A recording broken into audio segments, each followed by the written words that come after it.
So, Triple H comes out with a sledgehammer in hand, and then here comes Randy Orton coming down the aisle with him, and all three members of the Shield are in the ring. Now, what do I see?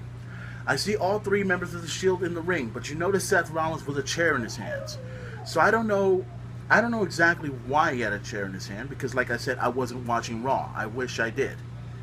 So, once the Plan B thing started, all of a sudden, I saw Seth Rollins take the chair and BAM! He hit Roman Reigns. And then the look on Dean Ambrose's face told the entire story. And then Seth turned on Dean Ambrose. And everyone is in shock, saying, "Why, Ambrose, why?" Everyone is in shock. Dean Ambrose gets his ass beat by Seth Rollins. Roman Reigns gets his ass beat by Seth Rollins with a steel chair in his hands. And then lo and behold, Seth Rollins, the architect of the Shield, a future WWE superstar, goes right out to the ring and goes side by side with the Game and the Viper, Randy Orton. And what happens when you have the past of Triple H, the present of Randy Orton, and the future of Seth Rollins? You look at the new and improved Evolution. And let me tell you something. You know what I find so good about that? Let me tell you what I find so good about that. The internet community is pissed off right now. The internet wrestling fans are going ballistic over this thing, okay? Because Seth Rollins chose to go with Evolution instead of the Shield. And everyone's asking the same question. Why? Why did this have to happen? Why did the architect of the Shield have to leave and go to Evolution? It is plain as fucking day. Am I not the only one that saw that the Shield was going to break up regardless? And if they were going to break up, how is it going to happen? Is it going to happen with Dean Ambrose? Or is it going to happen with Seth Rollins? Or is it going to happen with Roman Reigns? Somebody is going to get busted, one way or another. And sure enough, the guy that kept the piece together, the guy that kept the glue to the Shield together, turns their back on both members of the Hounds of Justice. Was it a good move? Oh yeah, you know why it's a good move? Because nobody saw it coming. Nobody saw it coming, and the internet community is pissed off. They're not pissed off the fact that Seth Rollins turns on the Shield. They're not pissed off that Seth Rollins has to join Evolution. They're pissed off because they didn't know about it, but the WWE does. Am I the only one that don't find the humor in that? Let me tell you why. And this is me talking, okay? I know some people may disagree with this, but you have to understand, I'm old school. I like how this goes. You know why? Because what's the one thing that's been missing from the WWE for a long, long time, ever since Twitter, Facebook, Instagram, and all this shit comes along? You know what was missing from the WWE? A surprise. A surprise. How is it that the internet community can go ahead, the internet wrestling community can go ahead and find out anything about wrestling before it even hits the television screen? How is it that people found out about what happened to, say,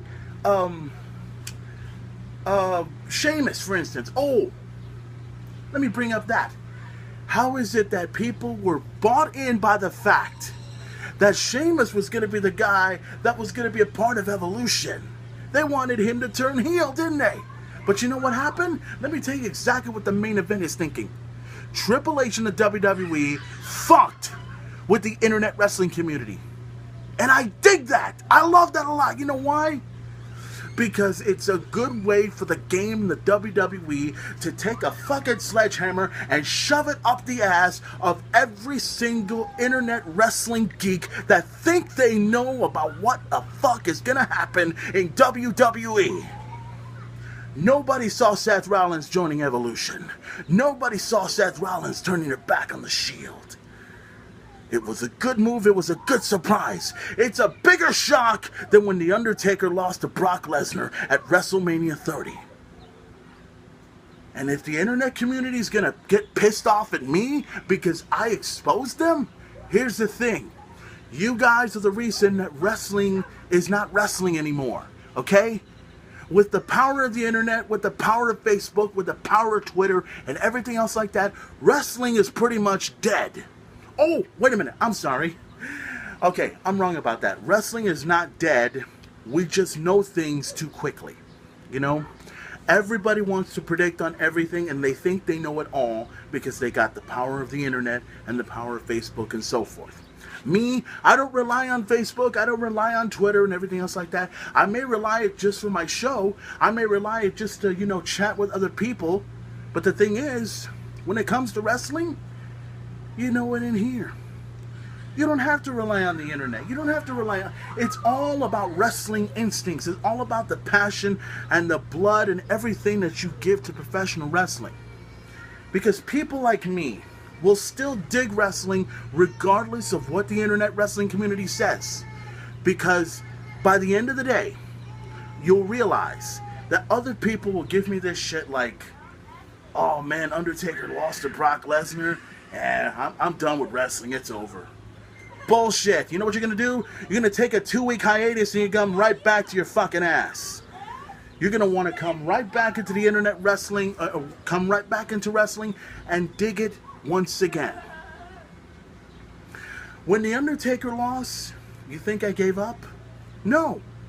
I'm still the biggest wrestling fan in the world.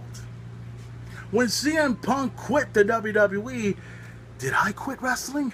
Hell no. I continued.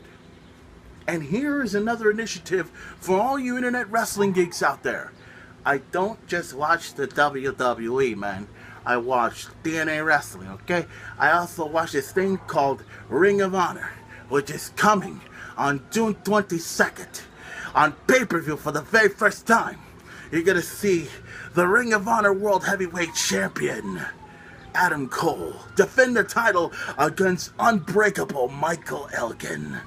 You're going to see the phenomenal AJ Styles, who celebrated a birthday just yesterday, and also happy birthday to one of my favorite members of the Beautiful People, Velvet Sky. Best ass in the world, by the way. And that's all I gotta say. So Seth Rollins becoming a member of Evolution, shocking. It was great. And I know some people are gonna bitch, they're gonna whine, they're gonna moan, they're gonna complain. Not just because Seth Rollins is with Evolution, not just because the Shield may possibly break up, but the fact that the internet wrestling community didn't know was going to happen, but the WWE and Triple H knew. And let's be honest about this. Do you really think Sheamus should be a part of Evolution? Just think about the style of Evolution. Think about how it looks to them. If you put, say, Seth Rollins in, that's no problem. It's a good fit. It's perfect. Or how about if you put, say, maybe a Dean Ambrose for Evolution. Maybe. Cesaro for well, nah. But this is just all that comes in my head. Point is, the internet community is pissed off about it, and Triple H and the WWE are laughing the fucking heads off about it. Hell, I'm laughing my head off about it just because you didn't know. And it's all good because I like it when it's a surprise. I like it when it's a surprise. I don't care about any of the other shit. Yeah, if you find out that somebody's coming back to WWE, like Chris Jericho, for instance, he comes out, yeah, he's here, and the internet community is going to be the ones to thank us for. We have to thank them for it because they're the ones that know it all along. But they had no idea the fact that Seth Rollins was going to turn on the Shield and go to Evolution. That's how it goes. Okay, so, well, I guess the question that pretty much remains is what's going to happen after this now? After everything that happened with Seth Rollins, what's going to happen next? Will the Shield break up? Obviously not.